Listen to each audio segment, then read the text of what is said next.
Sleep. Then they came out of the narrow valley, and at once she saw the reason. There stood Peter and Edmund and all the rest of Aslan's army, fighting desperately against the crowd of horrible creatures whom she had seen last night. Only now, in the daylight, they looked even stranger and more evil and more deformed. I stopped there. I'd been reading for over an hour and sleep still didn't come.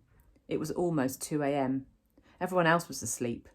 I had my flashlight on under the sleeping bag, and maybe the light was why I couldn't sleep, but I was too afraid to turn it off.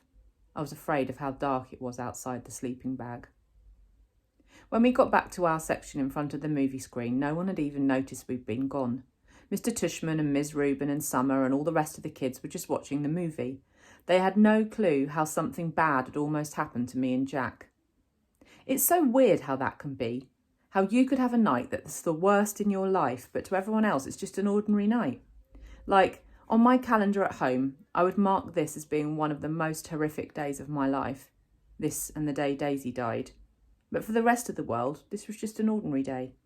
Or maybe it was even a good day. Maybe somebody won the lottery today. Amos, Miles and Henry brought me and Jack over to where we'd been sitting before with Summer and Maya and Reed, and then they went and sat where they'd been sitting before with Smina and Savannah and their group. In a way, everything was exactly as we had left it before we went looking for the toilets. The sky was the same. The movie was the same. Everyone's faces were the same. Mine was the same. But something was different. Something had changed. I could see Amos and Miles and Henry telling their group what had just happened. I knew they were talking about it because they kept looking over at me while they were talking. Even though the movie was still playing, people were whispering about it in the dark. News like that spreads fast. It was what everyone was talking about on the bus ride back to the cabins. All the girls, even the girls I don't know very well, were asking me if I was okay. The boys were all talking about getting revenge on the group of 7th grade jerks, trying to figure out what school they were from. I wasn't planning on telling the teachers about any of what had happened, but they found out anyway. Maybe it was the torn sweatshirt and the bloody elbow. Or maybe it's just that teachers hear everything.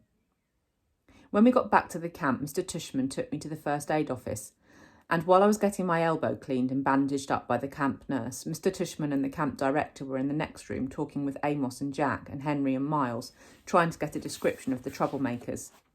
When he asked me about them a little later, I said I couldn't remember their faces at all, which wasn't true. It's their faces I kept seeing every time I closed my eyes to sleep. The look of total horror on the girl's face when she first saw me. The way the kid with the flashlight, Eddie, looked at me as he talked to me, like he hated me. Like a lamb to the slaughter.